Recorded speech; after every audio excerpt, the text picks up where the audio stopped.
Dramatic scripts must please producers, investors, and theater managers before finding their ways to directors, actors, and other collaborators. Alterations are common, conflict and compromise are guaranteed.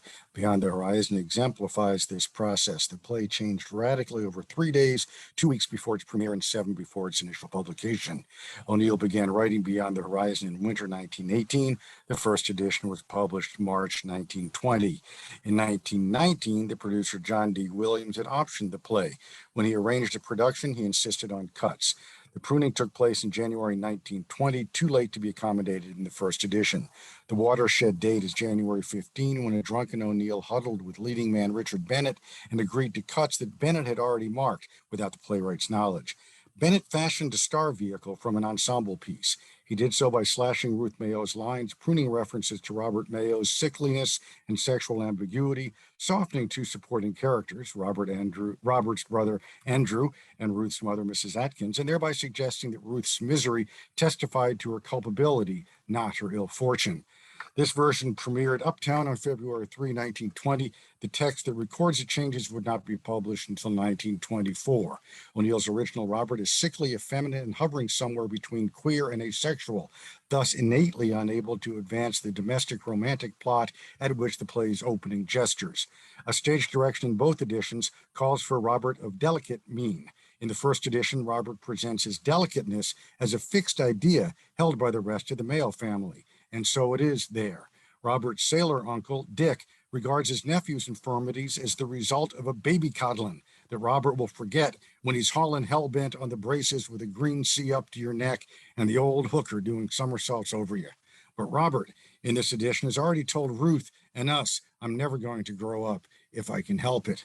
Dick nudges sickly and immature toward queer when he says that he has prepared a cabin on his ship for Robert that would be suitable for a woman, a pretty one too, if she were to match the decor.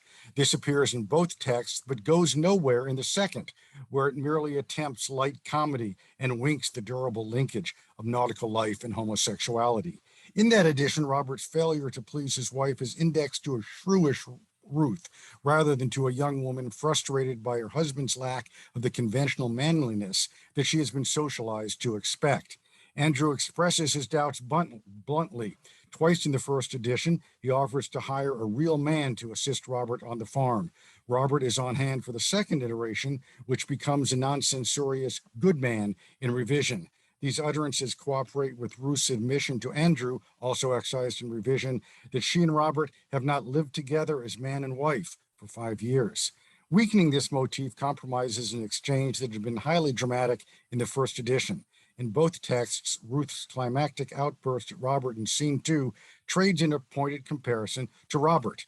The older brother has made a man of himself, but the younger, with whom Ruth has suffered for 5 years, is nothing but a dash, but a dash, dash. Robert responds menacingly in the first edition, don't you dare, dash, dash. He explodes, giving an actor an opening that Bennett may have thought afforded too little, too dearly. In both texts, Ruth follows with further utterances about Robert's shortcomings as a man, but the context of these remarks thins in the second edition.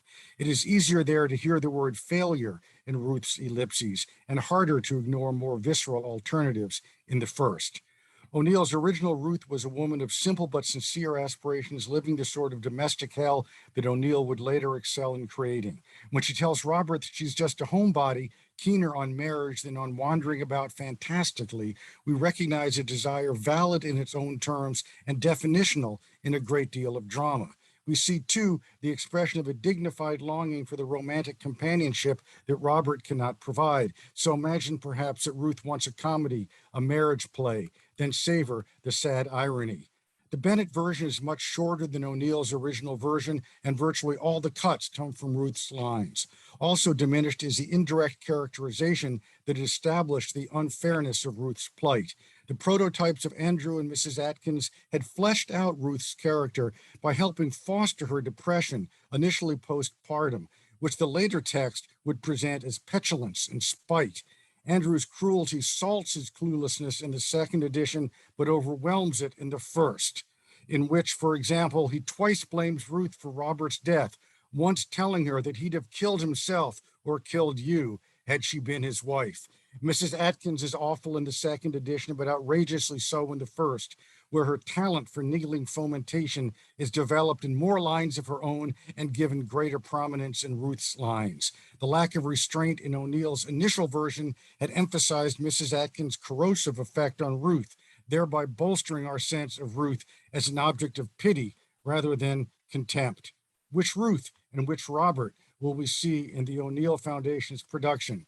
I have no idea, but I assure you I'm looking forward to finding out. Thank you.